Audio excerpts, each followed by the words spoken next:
Free free free చెప్పుకోవడానికి ఏమీ లేకనో ఎంత అభివృద్ధి చేసినా జేబుల్లో క్యాష్ పెట్టకపోతే ఓట్లు పడవనో అపనమ్మకమో కానీ ఉచితాలనే నమ్ముకుంటున్నాయి అన్ని పార్టీలు.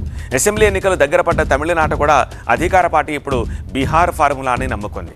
అన్ని వర్గాలకు దగ్గరయ్యేలా ఉచితాస్త్రాలు బయటకు తీస్తోంది డీఎంకే సర్కార్. స్టాలిన్ని గద్దెదించాలనుకుంటోన్న విపక్షాలు కూడా ఓటర్లను ప్రసన్నం చేసుకునే పనిలో పడ్డాయి.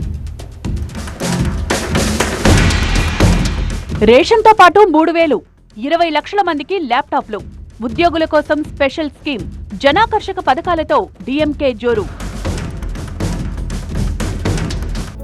Resonance mini JEE mock test కి రిజిస్టర్ చేసుకోవడానికి minijee.com ని విజిట్ చేయండి. Initiated by resonance, media partner TV9 Telugu. Assembly ఎన్నికల కోసం తమిళనాట అన్ని పార్టీలు వ్యూహాత్మక అడుగులు వేస్తున్నాయి. అన్నా డీఎంకే, బీజేపీ కలిసికట్టుగా అధికారంలోకి రావాలని తహతహలాడుతున్నాయి. విజయ్ టీవీకే పార్టీ కొత్త చరిత్ర సృష్టిస్తానంటోంది. మిగిలిన చిన్న చితక పార్టీలు కూడా పెద్ద జెండాల నీడన లబ్ధి పొందే ప్రయత్నాల్లో ఉన్నాయి. అధికారంలో ఉన్న డీఎంకే కూడా బీహార్ ఫార్ములానే ఫాలో అవుతోంది. నితీష్ ని మరోసారి తిరుగులేని మెజార్టీతో అధికారంలోకి తెచ్చింది క్యాష్ స్కీమే అని నమ్ముతోంది. మరోసారి అధికారమే లక్ష్యంగా తమిళనాట అధికార డీఎంకే పార్టీ ఓటర్లను బుట్టలో వేసుకునే పనిలో ఉంది. పొంగల్ సందర్భంగా ఏటా నగదు, నిత్యావసరాలు అందిస్తుండగా ఈసారి మరింత సంబురాలు చేసుకోమంటోంది. రేషన్ కార్డున్న ప్రతి కుటుంబానికి 3,000 నగదు సాయం అందించాలని నిర్ణయించింది. అంతేకాకుండా స్పెషల్ పొంగల్ గిఫ్ట్ హ్యాంపర్ ని అందించనుంది. దీనికోసం ఇంటింటికి తిరిగి టోకెన్లు ఇస్తున్నారు. లబ్ధిదారులకు రేషన్ షాపుల్లోనే నగదుతో పాటు గిఫ్ట్ హ్యాంపర్ అందేలా ప్రత్యేక ఏర్పాట్లు చేసింది ప్రభుత్వం. పోయినేడాది కేవలం గిఫ్ట్ హ్యాంపర్ మాత్రమే ఇచ్చిన స్టాలిన్ ప్రభుత్వం అసెంబ్లీ ఎన్నికలను దృష్టిలో పెట్టుకుని ఈసారి 3,000 క్యాష్ తో జనానికి గాలమేస్తోంది.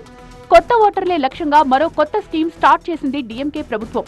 రాష్ట్ర వ్యాప్తంగా సుమారు 20 లక్షల మంది కాలేజీ విద్యార్థులకు ఉచిత ల్యాప్టాప్లు పంపిణీ చేస్తోంది.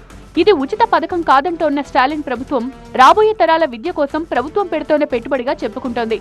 ఈ స్కీమ్ కోసం సుమారు 2,000 కోట్లు కేటాయించింది. అసెంబ్లీ ఎన్నికలకు ముందే ఫిబ్రవరి నెలాఖరుకల్లా 20 లక్షల మంది విద్యార్థులకు ల్యాప్టాప్లు అందించాలని టార్గెట్తో ఉంది. ఎన్నికల సంవత్సరం కావడంతో ప్రభుత్వ ఉద్యోగులు, ఉపాధ్యాయుల 2 దశాబ్దాల డిమాండ్ ని స్టాలిన్ ప్రభుత్వం నెరవేర్చింది. తమిళనాడు అష్యూర్డ్ పెన్షన్ స్కీమ్ ద్వారా పాత పెన్షన్ పథకం ప్రయోజనాలు దక్కేలా కొత్త స్కీమ్ అనౌన్స్ చేసింది.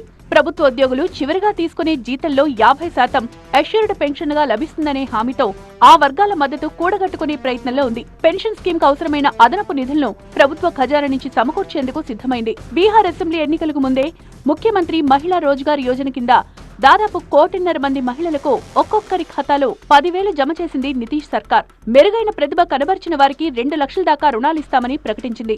ఉచిత విద్యుత్తో పాటు ఎన్నో హామీలిచ్చి మరోసారి అధికారంలోకి వచ్చింది. నేరుగా నగదు ప్రయోజనం నితీష్ కి ప్లస్ అయింది. తమిళనాడులో ఇప్పుడు స్టాలిన్ కూడా అదే చేస్తున్నారు. దక్షిణాది రాష్ట్రాల్లో ఫ్రీ స్కీమ్లకు తమిళనాడును పుట్టినిల్లుగా చెప్తుంటారు.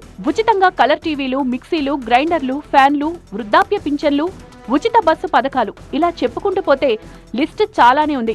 ఇప్పుడు స్టాలిన్ మార్కు ఉచితాలతో విపక్షాల హామీలు ఎలా ఉండబోతున్నాయన్నదే ప్రశ్న. అయితే అధికార పార్టీగా ఆచరణలో చూపించే అడ్వాంటేజ్ ని డీఎంకే క్యాష్ చేసుకుంటోంది.